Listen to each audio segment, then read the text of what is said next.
The Washington Redskins brand had regional impact, and he said for years it had just been gone. When he says that he's back, that's a big, big deal.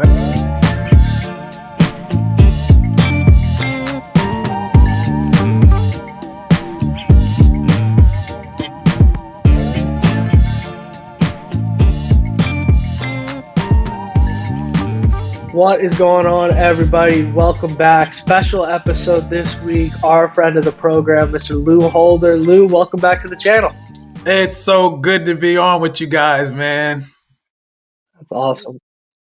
Yeah, welcome back. We're happy to have you back. We are fired up. We figured now's a good time to get you on. We got you on last season for a little bit of a preview, and we were kind of joking around before we started recording here. Just a couple things have changed since then. So I figure it's a good time to recap and go over where this thing is headed. So I'm ready to jump right into it. Pop, you got anything you want to start off with? No, it's great. Great to have Lou back on.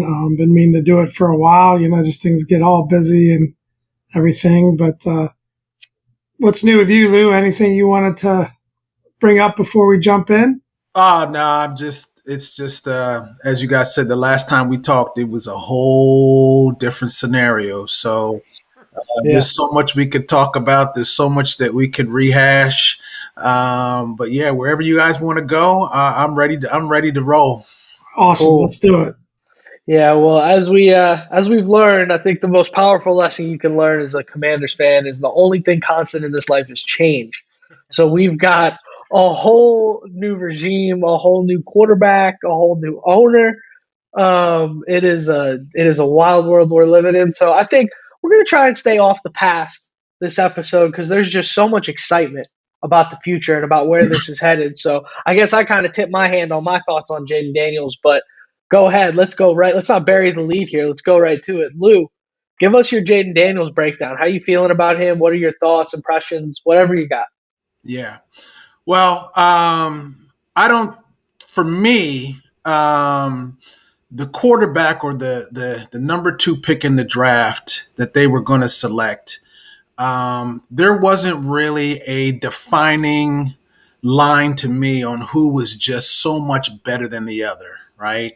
Yeah. One day it was Caleb Williams. The next day it was Drake May. The next day it was Jayden Daniels. The next day it was McCarthy. The next day could it be Penix? There was a whole bunch. All of those quarterbacks, there was nobody who was like a Joe Burrow to everybody else, right? There was always like, okay, well, that could work. Well, that could work. But I honestly wouldn't have been really, really upset with any of the quarterbacks that they would have chosen because of the person who was choosing the quarterback, right? Exactly. There was so many times that you would be like, yo, what in the world are they doing, right? You didn't know, but there's adults in the room now. So it's like, okay, if they felt that they needed to go to Drake May, I would have been like, okay, let's see how this works. If they went with Caleb Williams, I would have been like, okay, let's see where this thing goes, right?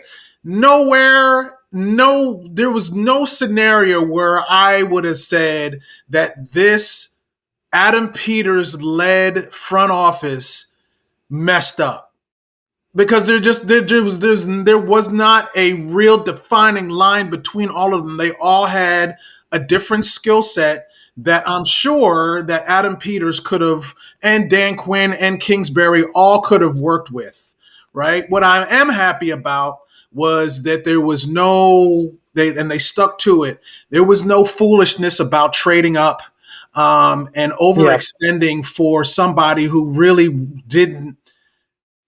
wasn't worth. Caleb Williams is nice, but he wasn't worth moving up and mortgaging draft capital to get the player. Taking Jayden Daniels at 2, I'm fine with that. The real draft to me, and for a lot of people, you two included, and a lot of people that have been around here before, is the selections after Jayden Daniels. It's almost like the second pick and then the other picks, because Adam Peters was brought here because of his draft acumen and what he's been able to do in rounds 2 and 3 and 4 and Mr. Irrelevant and Brock Purdy. That's why people were really excited about Adam Peters coming here. I mean, getting the number 2 pick right was a good probability that they were going to get it right. I don't think anybody was really going to be too upset about the quarterback.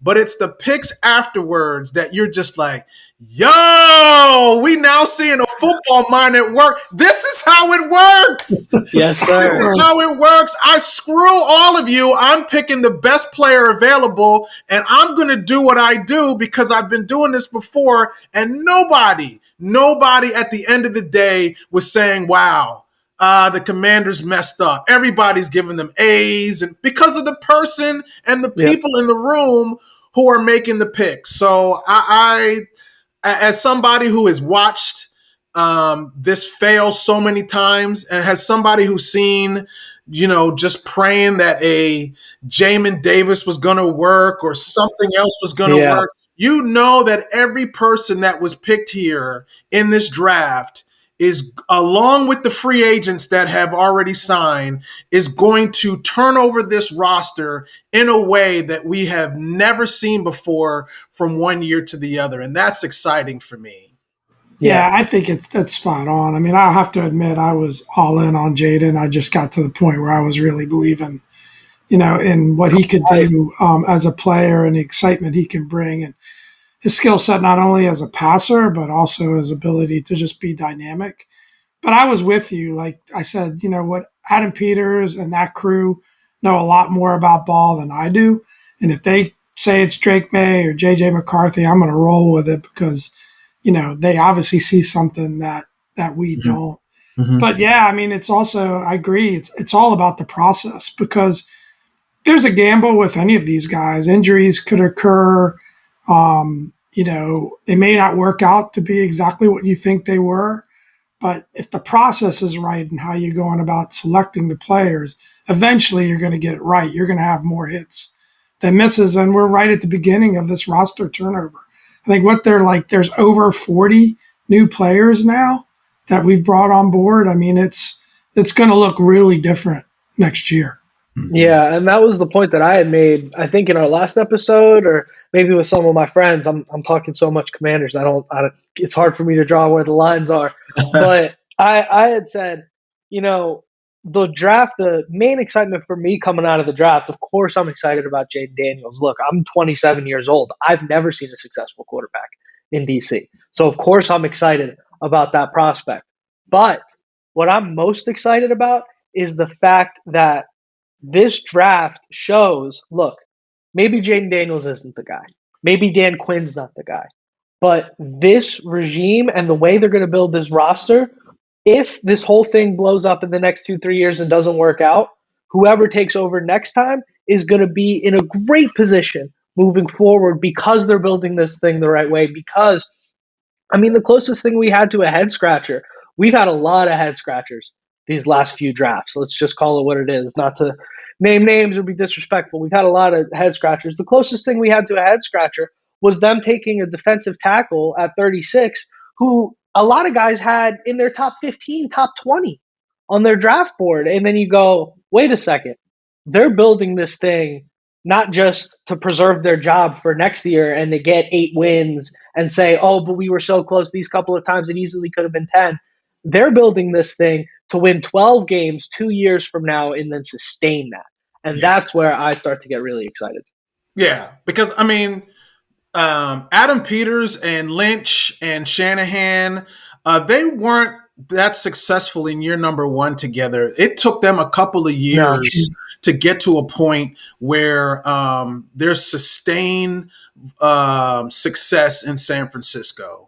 So you gotta, it's people have asked me multiple times, the pressure and the leash that you give them. I mean, you have to give them a couple of off seasons for them to actually turn over this roster.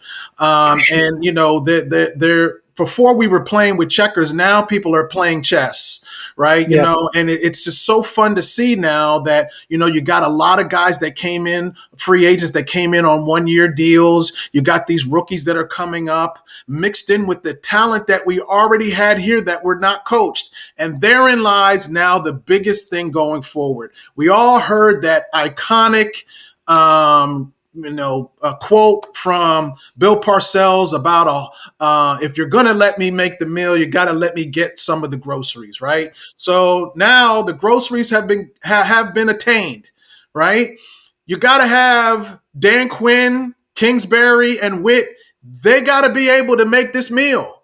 They got to be able to make this meal. And too many times over the last couple of years, people were not put into place. How in the world, please guys, tell me how in the world does Jahan Dotson go from the year he had in the first year to being on a milk carton box the next, right? I mean, something went wrong there. You got to be able to make sure that all the weapons that you already have there now are working together with these new parts. And that is, I had no idea what happened to Cole Turner.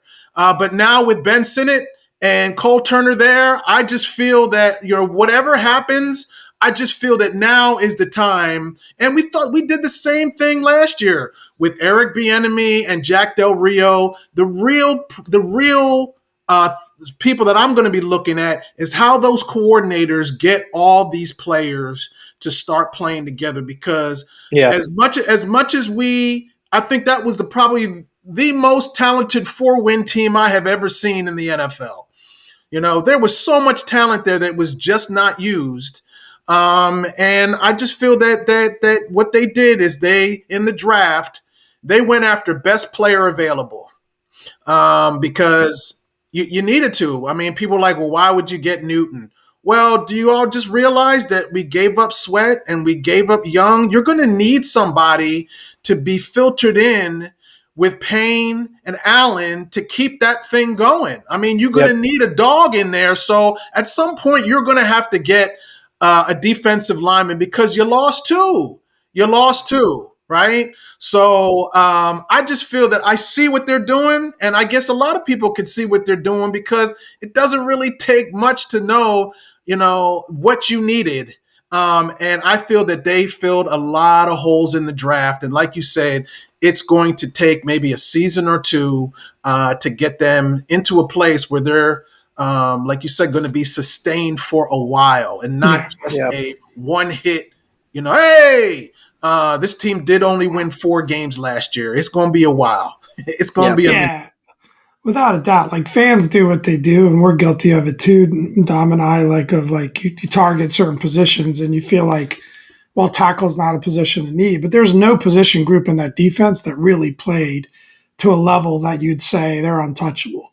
That's the reality of it, and probably most of the position groups in the offense. And I also think, like, last year you had, to a degree, the coaches were in a circumstance where they were a bit desperate. They were trying to hit home runs or grand slams with everything that they were doing because they knew they were on a very short leash with new ownership. And now, I thought Dan Quinn had a great quote, Jayden Daniels. He said the great thing about we're all kind of starting together. Because everyone's learning a new offense. Everyone's working together from the same starting point. And I think that that's a good thing, that these coaches don't need to feel like they've got to make the playoffs in year one. Would that be great? Yeah, but no one's really expecting it. We just want to see the team improving and heading in the right direction. And, correct. To end up where we are and still have the most salary cap space of any team in the NFL or near the top, is pretty impressive, I think. And it's all about the process. I think it was great. Well put. Yeah, and you saw a clear line of thinking as you go down all the draft picks. So we're going to get into more specific guys. I want to hear, Lou, your favorite picks from the draft, maybe 1 or 2 guys in a second here. But you saw a very specific vision. And that was the other thing that got me really excited was they've talked about, since Josh Harris's presser discussing what he wants in a general manager, he talked about, we want a leader of men, we want unity, we want kind of this really just locked in one vision from the top down. And then he goes and gets Peters. Peters is exactly that. And then you hear Peters' presser. We want a leader of men. We want, violent, fast, hard hitting players. We want a tough physical football team. And we want guys that are all in this vision together. And then we all kind of got a little bit distracted and we said, oh, wait, but there's that shiny toy over in Detroit, Ben Johnson, who might not be a leader, but he knows X's and O's really good. And they bring us back right there again in line, get Dan Quinn, right? And everybody was a little surprised by that, but you take a step back a couple months later and you go, wait a second, that's another good sign. Everything's in line here. They're doing exactly the same way. And then they draft, I think it was every single player was a team captain. And they went down that line and they had identities. They said throughout the process, they were identifying guys that they said were commanders. That was their term for tagging a guy that met the play requirements, the character requirements. I remember we keep talking about Johnny Newton. This might be the Johnny Newton podcast today. Spoiler alert, that's my favorite draft pick. But I saw a clip on Twitter the other day of him just back-to-back plays, just disrupting guys. And Mark Bullock, who's a guy within the community here that does a lot of film breakdowns on Twitter for Washington, he responded to it and he basically said, you could take any two plays from the entire season, and that's what this looks like for Johnny Newton. He's just a disruptor. He's just a guy that plays hard, shows up in the big time, and leads the locker room and also leads by example. And that's what they're really looking for. And you see it across the board with every pick. So that's what's exciting to me. But I already teased it. Lou, give us one or two, maybe even three if you're feeling generous. Give us some of your favorite picks from the draft. Well, I really like Mikey Sanderstrill from Michigan. Yeah. I really feel that our secondary, and was really, really struggling. And this guy comes in immediately and can get on the field. I don't know how many people heard Nick Saban say pound for pound, he was the best player in the draft. Yep. That's a lot coming from Nick Saban. He didn't have to say that about somebody not even from the SEC. He said this from somebody from the Big Ten. He was the captain on a national championship team. And I really feel that I've watched a lot of him because I have people who, watch Blake Corum. So I was watching a lot of Michigan games because of Blake Corum being a local kid. And I was like, this Mikey Sanderstrill, whoa. He can play. So I was really excited about that. And I because I see, Quan Martin and him, and I actually don't feel that Emmanuel Forbes is that bad. I just think that he was put in bad positions. Yeah. So I feel that all these young guys together, along with St. Juice and along with Defoe, are going to be a breath of fresh air that Witt can all work together. So I like Mikey Sanderstrill, and I like that tight end. I don't think we've had anybody that has Ben Sinnott. I don't think that we've had anybody close to the Chris Cooley level since Chris Cooley left. It's a good comp. Jordan Reed, he was always hurt. He was great, but he was always hurt. Amazing when he was on the field. Logan Thomas, but this guy, I don't know how much of tape you've seen on him, but he can be that person that's close to Chris Cooley that can help in the blocking game, in the running game, and in the passing game. That this quarterback is going to really, really be looking for. They needed that tight end. I'm sure that the Newton, the Illinois with Quan Martin, I'm sure Quan Martin said, hey, look, I've seen this guy, Newton, he can play. Right. Yeah, so I'm sure that there was some talks with Quan Martin about how good this guy can be. And I just feel like I said before, they needed a fresh body to get in there with Payne and Allen. But to me, the two that I was the most excited for is a tight end that we really, really, really needed, and someone else to add some spice and some competition to that secondary because it wasn't that good. And I just don't see how these quote unquote new fresh players in there, along with Wagner that they brought in and some others, Laveau, all those people, I don't know how all that together is going to be nothing but good. So those are my two at the top. would be Sandra Still and Sennett. I For love sure. the Chris Cooley comp. I hadn't thought of that, but that makes a ton of sense. I Yeah, love he that. did all right for us, Chris Yeah. Cooley. He So was a good baller. Yeah. Yeah. I got a Chris Cooley story. I had a 47 Chris Cooley jersey, the old the Redskins throwback jersey with the stripes and the feather on it. And I wore that jersey so much to It's school true. and out with my friends and to the park that it got like the armpit got tore off, and then I started wearing it to sleep because yeah, it was just like my favorite thing ever. So getting that guy back in the building, that would be or right. somebody of that caliber And I'll would be even go so a exciting. stretch. I'll even go a stretch with Luke McCaffrey. I mean, obviously we know the pedigree there, but Yeah, if you don't see immediately, if you don't see a Justin Edelman, Danny Amendola Yeah. type of thing going on there, I mean, you got to see where Adam Peters. I mean, he spent some time in that Boston, in that New England area, working yeah, in that organization. You can see what they're doing as far as at least compiling good draft picks that could possibly work here. But if you're asking me, the top that I'm looking forward to seeing so much would be that tight end and that secondary player that we really needed. Well, I think for Sennett's sure. a great example of the way this draft went and the value of the picks that we picked, because I think he was the second tight end off the board late in the third round. I mean, you had this situation time and time again where they got such great value, or appeared to get such great value from the picks. Another example is Jordan McGee from Yeah. Temple later in the draft, right?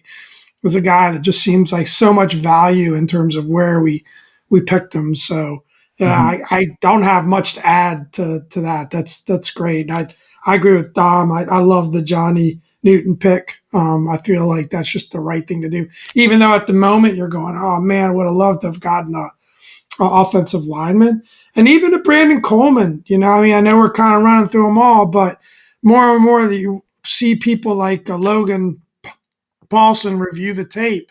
He seems like a guy that's got tremendous potential. Maybe not in year one, but someone down the road that's got that skill set and talent that really could add value, to the team at offensive lineman. Yeah,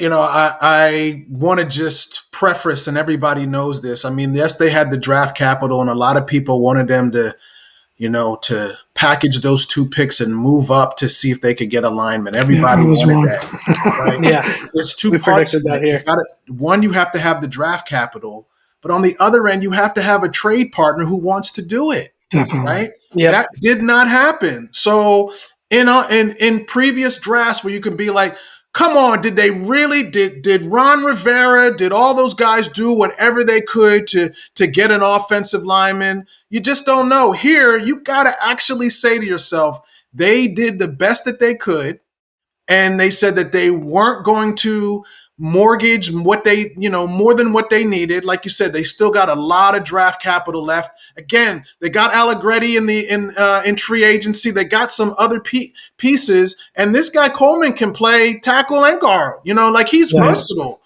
in that area. So they did get an offensive lineman. It maybe not have been the one that we got, but they were all gone. Right. And this was a fiscally responsible adults in the room saying, we are not going to do this to get this one player. We're going to work with the system of what we have, and we will pick up an offensive lineman. And who knows, Coleman could end up being the surprise of all of these draft picks. That's right. Jayden Daniels included. You just never know, right? That's right. Yep. That's right. But I just feel that they addressed everything that they needed, and they picked the best player available at the time when they were. I just feel that they didn't have the trade partner. People didn't want to do it. They had the capital. We know that. But did people want to go ahead and make that move? And Adam Peters is like, I don't see something that's going to work for me. And I'm down with that. Yeah, and also not reaching for a tackle at 36 when you could get a player like a Johnny Newton. Again, when you step back and look at it, I mean, it just makes a ton of sense. It really does. Yeah, and you saw the way the board fell too, which I think if you saw them make kind of an impulsive, expensive move to reach up and grab a tackle really quickly, because we were seeing tackles fly off the board and spend maybe 20% more than they'd anticipated spending. probably closer to 35-40% more on round one, right? But you saw these guys that we were thinking, hey, these guys might be here at 36, these guys might be here at 40. You saw them getting picked at 19 and 20. And so what you said, Lou, which I think is great and totally agree with, is you had that patient adults in the room approach, and they said, hey, we can trade up and get a tackle next year. We can get a tackle next year. There are going to be some guys. Let's not forget our left tackle for the last few years, Charles Leno, which I know we're going to try and set the bar a little bit higher, but he had some okay spurts. He was signed after the draft. So there are going to be more guys coming available, and there's that patience and there's that wisdom from a guy like Peters, who's been in the front office running and building teams for as long as he's been, to say, hey, we don't have to solve – this is not a one draft problem. Right. This is a multiple draft problem that we have to solve. Let's solve what we can solve in front of us. Let's solve the secondary. Let's solve the 80% snap shares that Daron Payne and John Allen are having. Let's solve the fact that John Allen doesn't have any guaranteed money left on his deal and may want to restructure in the next couple of years. Let's fill in that. Let's think ahead. Those kinds of things. That's where it gets really exciting. And like you said, I mean, Coleman is a guy that was great in 2022, played through an injury in 2023, and now looks to be fully healthy coming back in 2024. And Peters is convinced this guy's a tackle. And frankly, it's not like we're so solid at left guard. I mean, Allegretti is a nice depth piece. He's added there, but we don't have a proven starter there. We did draft a right tackle a couple years ago that didn't quite work out at right tackle and is now set for an all-pro breakout at right guard coming into this year in Sam Cosmi. So if that happens out of a fourth rounder in Coleman, I don't know, show of hands, is anybody upset here that that's where it went? I mean, come on, it couldn't be better. But we did talk a little free agency. You mentioned a couple names. I think let's make the pivot now into, let's touch quickly on free agency and then kind of where do we see this team stacking up across the league. But Lou, we've talked extensively about our favorite free agency picks. Why don't you just go ahead and give us your free agency highlight reel, so to speak?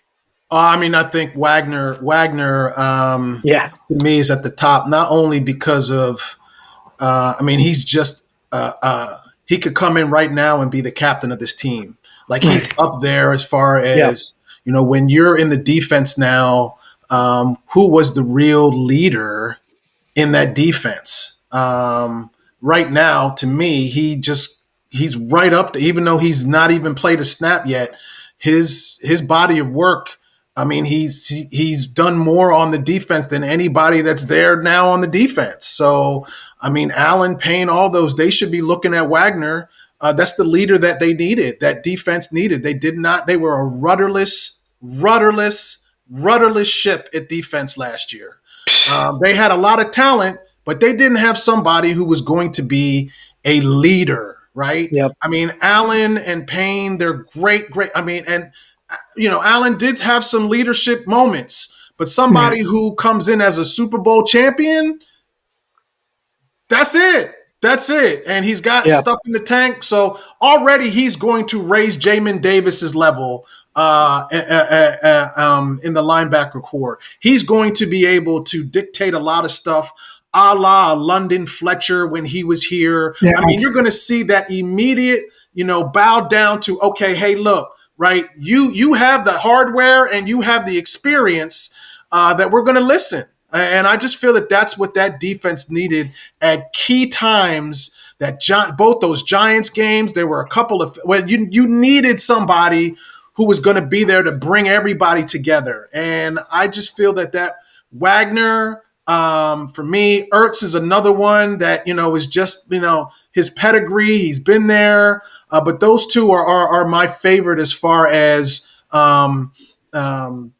changing the culture of the team, not just on the field, but in the locker room, in the meeting rooms, on the trips and everything like that.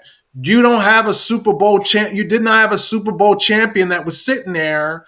Besides Wiley, you didn't have a Super Bowl champion that was just sitting there that you can just say, hey, look, we are really, really going to key off of your energy, key off of your professionalism, key off of all of that stuff. So to me, I think Wagner's at the top of my list as free agent, this free agent class that I'm really, really excited that's in the building. I saw an interview with him just this week, and it reminded me he led the entire NFL in tackles last year. Yep. So people saying maybe he's, at the end of his career. I mean, that's an incredible stat for a player that we were able to pick up in free agency. Yeah. I loved what you said about leadership, for sure. Mm-hmm. I love what you said about leadership. I think Ertz brings that. I think Eckler brings that, along with Terry and Jonathan Allen. I think it's instead of just having one guy on offense and one guy on defense that kind of had to carry the load, you got multiple guys now that can, take on that leadership and contribute as players. Yep. I mean, don't get me wrong. The captains that they had last year were very, very well-earned captaincies. Yeah, I'm not saying that Allen is not a captain and Terry's not a captain and Tress Way, who's our best player, most consistent player.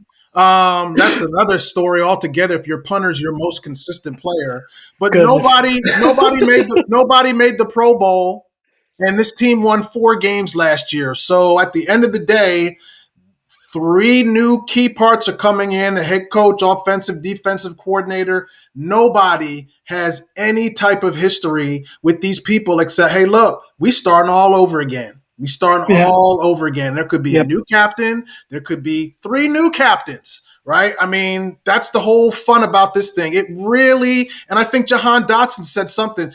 He said this experience feels like, I don't know how he could honestly say this because he's never been traded, but he said it feels like he's been traded to a new team, right?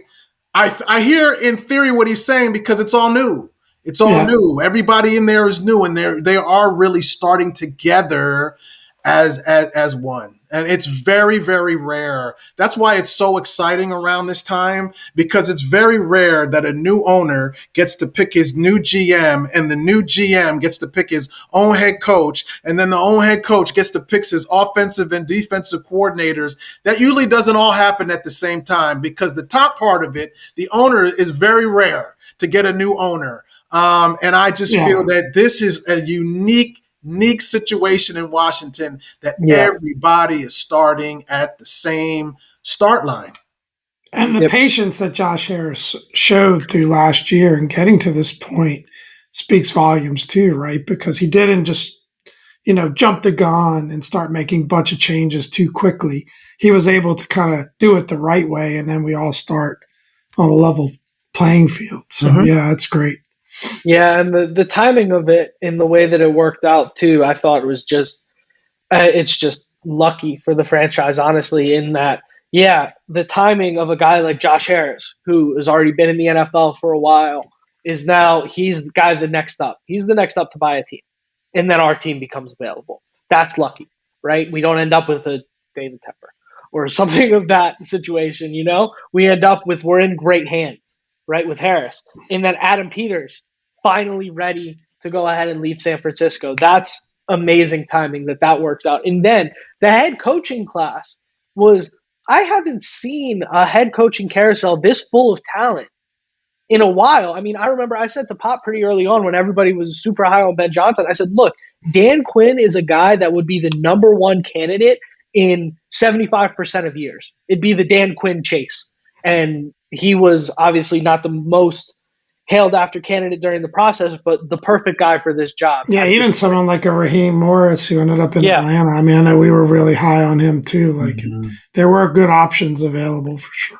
Yeah, and then such a stacked quarterback class, and then the wisdom from Harris to say, okay, let's get the draft picks for Sam Howell. Let's get the draft picks for Chase Young. Let's get the draft picks for Montez Sweat, because you know what? We got to build this thing. We need to capitalize while we have this opportunity. And like you highlighted, Lou, such a unique situation in the way that it's all come together. Let's make it happen. So that's really exciting about that. A cool nugget about the Bobby Wagner thing is I think we've had this funny little side discussion as like, this is super football nerd stuff, but that's what we all are, right? We've had this funny little side discussion about who's going to wear the green dot on defense for the last 3 or 4 years. Oh, is it going to be Cam Curl? I don't think Jamin Davis is ready, but it's a little weird to have a safety doing it. I don't know what we're going to do. No debate this year. It's Bobby Wagner. Bobby Wagner is going to wear that green dot, and I don't think there are many guys in the NFL, aside from maybe Fred Warner, that you'd rather have wearing the green dot on your defense. So that is super exciting there. So let's take a look. I think it's probably going to be our last topic for the pod, but let's take a look. How do we think across the NFC East? This is a division that, 2 years ago was looking like, wow, we're in for a ride. I mean, we've got two stalwarts in Dallas and Philly, and even New York had made it to the playoffs, and it was the NFC Beast, people were calling it. And then we saw in the last half of the season a pretty wild fall from grace between Philly and Dallas, and you wonder, okay, how much of that is going to carry into next season? The NFL is so up and down. There's so much parity between injuries and, the heads of security getting banned from sidelines for the rest of the game, for the rest of the season. Like, so many things can change from week to week, right? So where do we think we stack up in the NFC East? Where do we expect us to perform in the division? That's something I want to kind of bring to the table for us to discuss here. Yeah, that's kind of hard. I'm with you on every category that we talked about, but that's kind of hard for all the positions, all the things that you just mentioned. Oh, I know. Philly just got a lot stronger with Saquon Barkley. I just feel that there was still a lot of talent there. For some reason, I have some history with Philly, being from the South Jersey area, and still check in with a lot of my my friends and fraternity brothers and things that nature. And everybody all said to themselves that, it just looked like they weren't having as much fun. It just looked, the quarterback, it just looked like, a lot of pieces that just weren't having as much fun. I just feel that they're going to probably get back to that. They still have a lot of weapons. I don't think that the good thing about, the interesting thing about it, our division, the NFC East, is that you never know with that division. You just really, really never know. But all I can say is that if this team does what it's supposed to do, I mean, again, the bar is so low. They only won 4 games. Right. You mentioned if they win 8 games, are you going to say that this was not a success? I'm like, if this team wins 4 more games and doesn't make the playoffs, are you saying to yourself that you're disappointed? I'm not, because I'm like, look, you could get a Houston Texans lightning in a bottle and it all comes together and whatever. But the more realistic approach to all this and line to all this is that you are going to have have a couple of years, right? So you just got to think that Dallas was hamstruck with Dak's contract, and now Dan Quinn is taking all the players and Witt, so you got to think that. I think that it's now. I don't think that there's too far of a talent gap between the teams, but I couldn't even tell you where they're gonna fall. I really couldn't. But I think the big thing, as we all know, is you got to stay healthy. Yeah, well, I think health is such a big part of the NFL that you just got to stay healthy. So it's so much about. I think you made a great point. It's so much about what it looks like, as much as it is about what the record is. And we got swept in the NFC East last year, right? To go from being swept and having not even being competitive against the Cowboys and being swept by a Giants team that you felt like those are a couple of games that maybe we could have, at least split. Absolutely. Played the Eagles tough, which was probably one of the highlights of the season. But, can we be competitive and, get our fair share of games? And what does it look like? Does it look like we're improving? Are the coaches scheming up a game plan that fits the players, right? How do we develop Jayden Daniels or any rookie quarterback that would have been in that spot? Do we put them in a position where all the pressure isn't on them to succeed? We're spreading it around to the teammates. So I think so much about what they look like. And then you try to understand, how much better did we get versus how much better did the rest of the division get? And it feels like that we've made some progress there. What I wonder about with Philly is Sirianni. Almost it feels a little bit almost like a Doug Peterson. When you said they're not having as much fun, and the way things kind of fell apart a little bit at the end of the year. Does he still have the locker room? Does he still have the respect of those players? Because it felt like something was off the way they finished that year. Mm-hmm. Yeah. Well, let's hoping that they don't have. Yeah, Exactly. Let's hoping that there's disarray in Dallas, New York, and Philadelphia, and there's just unity here. That would be fun for a while because you just said it, to be swept in your own division, to lose home games. That Thanksgiving game was an embarrassment. People jumping into Salvation, getting food out of Salvation Army buckets and stuff like that. I mean, it was just bad. It was just really, really bad. And I think that you said it so well, Pop. You said it perfectly.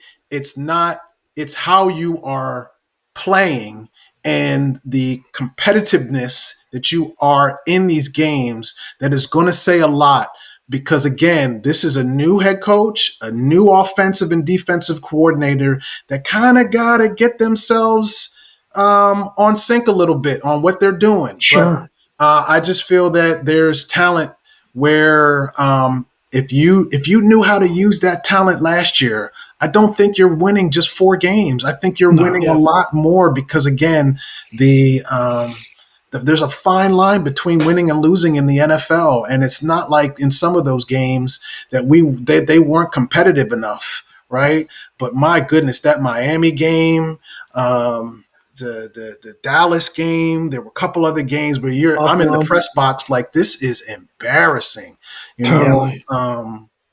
But yeah, that's how I feel on that. Yeah, I agree, and I think something you touched on, Lou, is that we won 4 games last year, right? And if we win 8 games next year, let's say we go 8-9, or let's say we even pull the famous 8-1 that we've been known for around this town, apparently. Let's say we go 8-9. We have every reason to believe, with the way this team is built right now and set up, that if we make a 4-win improvement, that okay, now it's time. Compare how we would feel at the end of this season, 8-9, to how we felt 2 seasons ago, 8-1, going into the next year. It's night and day. It's Correct. night and day. You could look 2 years ago and say, we said it on the pod, we all tried to spin it and said, hey, this Howell kid, he can't be much worse than what we've had these last couple of years. Maybe that's a 2-win difference that the defense maintains. But the difference between that and, all right, now we've got our quarterback going into the second year, our head coach going into the second year, coordinator second year, all these rookies, and we made a 4-win improvement with everybody just starting to figure it out. Now you really look like, all right, it's time to take the wheels up and take off of this thing. So absolutely. It's really exciting. And I think even like the comp that I make for this team, I think is the 2022 Jacksonville Jaguars. A lot of people want to talk Houston Texans. I look at Peterson's first year in Jacksonville after Urban Meyer. Obviously, that was a team that you would rather play in September than in November. And I think that's going to be the same situation with this team. There is going to be some growing pains. There are going to be some things to get over. But I think by the end of the year, you're going to see a tough, scrappy team that is bonded together, started to follow drink the Kool-Aid, so to speak, started to buy in to what we're selling here. That's a good comparison. That's what we're going to see. That's a good comparison. Yeah. Yep. I did want to say something. Please. Because you touched on it, Pop, and Dom, you could totally agree with this. It's this. You talked about Josh Harris. And I do want to say something that is another sign of overall culture change and things going in the right direction as currently constructed. That Josh Harris ownership group got this team handed to them a couple of days, weeks before training camp started, right? For them to have to sit there and endure all the crap that had to happen, right? But not have any type of knee-jerk reactions and things like that. That says a lot because it had to be hard to sit there and do that, right? Now they have a full season and a full year to have boots on the ground, to know what they're going to do. And you can see one of the prime recent evidence of that knowledge and that change was before they even drafted Jayden Daniels on that draft. The way they started that draft by announcing that they were going to retire Darrell Green's number, that was a stroke of genius to My start hairs are standing up. to start off your first draft as an ownership group and the future paying homage to one of the greatest cornerbacks to ever play the game, right? For us to sit here and say, wow, that is the way it is done, right? And, Dom, you said, you don't want to put people under the bus and stuff. I am. I'm going to tell you right Well, now. one case, yeah, I'm for going to sure. tell you right now that from longtime Washingtonians, for Darrell Green and others to not want any part of this franchise because of the mess that was going on, to see him not only make that video where they surprised him, but to say he was going to go to the draft and they announced the pick, right? And to hear the commissioner saying that, we already knew it from a day before, but to hear the commissioner say that the Washington Commanders is going to retire Darrell Green's number, I mean, it just brought chills to so many people because I love Sean Taylor and I think that his number should be retired, but not over Darrell Green, No. not Yeah. over John Riggins, not over a bunch of people who played here for so much longer. That was a Hail Mary from the last ownership group to kind of say, hey, look, we're going to, but the way it was even done, we found out about the Sean Taylor number being retired like a week or 2 weeks before it happened, right? I talked to Pedro Taylor. He didn't even know. There was none of this, off season. We're telling you what's going to happen, and here's how you can plan to be in attendance or know when this number is going to be retired. It wasn't snuck up on anybody, right? They did it the day of the draft. They mentioned that they're going to have number 28. I mean, nobody dare wear 28 after he finished playing. Right. But now to have that number officially retired and the way the Harris group did it, that is another thing that you can look at is change. There's going to be a lot of former Redskins coming back now because they now feel energized. The fact that Darrell Green's number was never retired under the old ownership group that's an embarrassment. It's an embarrassment that he is the greatest one of the greatest Redskins to ever play.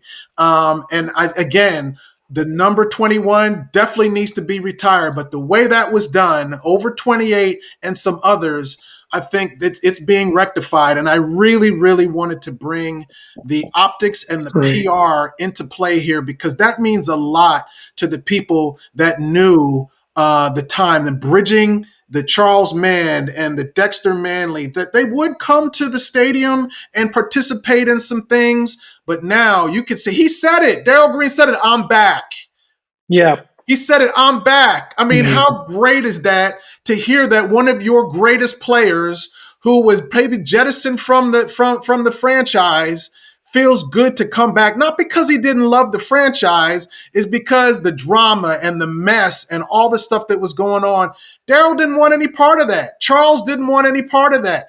There's a bunch of people who wanted no part of that. And now, I mean, it's like being in Detroit and not having Barry Sanders being part of the franchise, right? Yep. I mean, that's crazy. Not having Montana and Rice be part of the franchise, right? Darrell Green is Mr. Redskin. And so for that to happen, I as somebody who has covered this team for 20 some odd years and somebody who is a proud supporter of the franchise, to see that actually done in the way it was done, that made the draft so much special, so much more special for a lot of people, knowing that they got that right. Along with everything else, they got that right too. You could, everyone's got their favorite player and thinks about who they was, and it depends on eras. Darrell was before Dominic's time, but to have a 20-year career, to have 2 Super Bowls, to play at that level, and then to be the type of man he was off the field, Oh yeah. family, giving back to the community. I don't know how you could rate any Redskin / Commander ahead of Darrell Green. My Yeah. humble opinion. He's at the top It's of up the there. Mount Yeah. And his Rushmore bust picks. is in Canton. His bust It is in Canton. I mean, how right. does that happen? Even under the old ownership group, when Darrell Green put on that yellow jacket, his number should have been retired right after. Yep. 100%. So I just feel that is, to me, that is as big as the draft for me, because you have to, as this ownership group, you have to embrace the people that have checked out, right? And the reason why they have checked out, right? This is the people before Dom's time. The people have checked out is because the alumni were not really embraced like they should.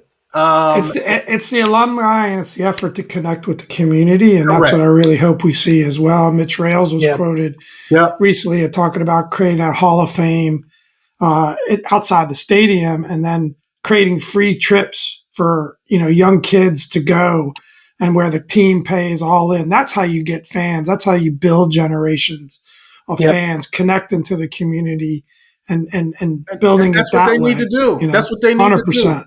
They hired Adam Peters and they hired Dan Quinn to take care of the football stuff so they can start taking care of what you just said, Pop. They're reaching out in the community, they're getting Magic Johnson involved, reaching out and getting these people back so we're all together.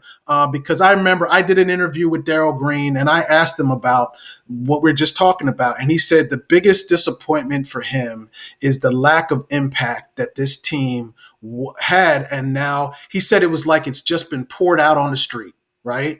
That used to have regional impact. The Washington Redskins brand had regional impact, and he said for years it had just been gone, right? This was when I interviewed him a while ago, and now when he says that he's back, man, that's a big deal. And I think that is what true ownership should be doing. Leave the football to football people, and you worry about owning the team and everything around that. And the Mitch Rails and the Mark Ein. Mark Ein is huge in all of this as well, getting the community and getting things right. There should be more players from those years that have their numbers actually retired, where nobody's actually even wearing. Who's going to wear 44? No one's stupid enough to wear 44, right? So go ahead, But the thing is that it's the way it was done. Now, when the schedule comes out, because the NFL is good for having you all excited all year round.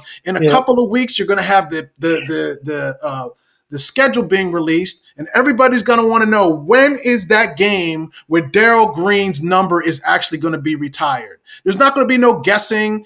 People are going to be able to fly in if they're from other states and countries because they love Darrell. And that stadium, wherever it is, that stadium is going to be rocking because the way they did it was right. The lead up is good.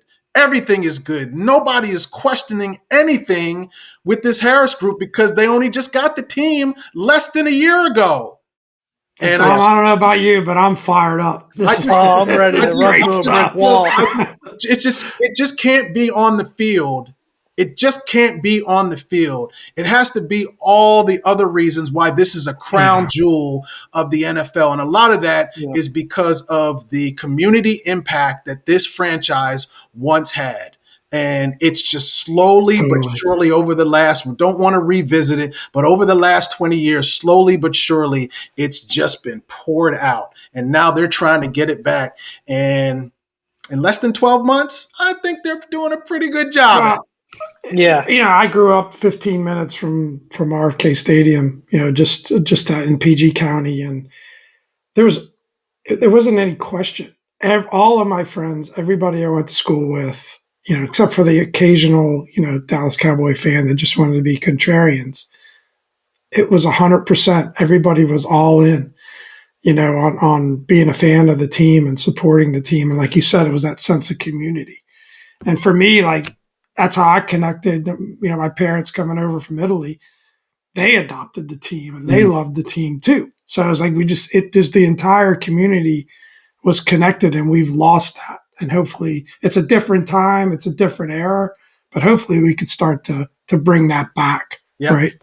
Yeah. I had to mention that because I feel that's awesome. The way they started off the draft, awesome. I think that, anything after that, I was like, wow. Yeah. I mean, because you could see it. They did it the day of the draft. And I'm like, that's a stroke of genius, honoring the past before moving on to the present, right? And I think that was great. Totally. Yep. Well, Lou, you've been really generous with your time. We don't want to keep you for any longer, but this has been great. Love having you on. Oh, this is great. I hope we can do it again. I'll be out there this week. This week is the rookies get out there, the rookie camp. That's right. So we get to see all those guys run around and learning the playbooks and everything like that. So it's going to be exciting. And as a new head coach, I think Quinn gets an extra set of OTAs or something like that. So it's going to be a fun off season because it's just a lot of newness, and always enjoy being on with you guys. Yeah, look forward to your reporting on all that stuff. We'll be looking out for it, and everyone else should be as well. Thanks, guys. For sure. Well, I know it's been a while, Lou. I don't know if you remember how we do our sign-off here, but I always say, I've been Dom. Then Pop goes, this is Pop. You can throw in a this is Lou right after that, and we can wrap this thing up. That sound good? Okay, yeah. All right, and we'll get you on again soon, hopefully in less time than there was between the last couple of podcasts. That would be great. Love to have you on again. Yeah. All right, I've been Dom. This is Pop. This is Lou. And thanks for another great week, Lou. Thank you so much for your time. Guys, don't forget to like, comment, subscribe. Check out all of Lou's socials. They'll be linked in the description. Have a great week, everybody.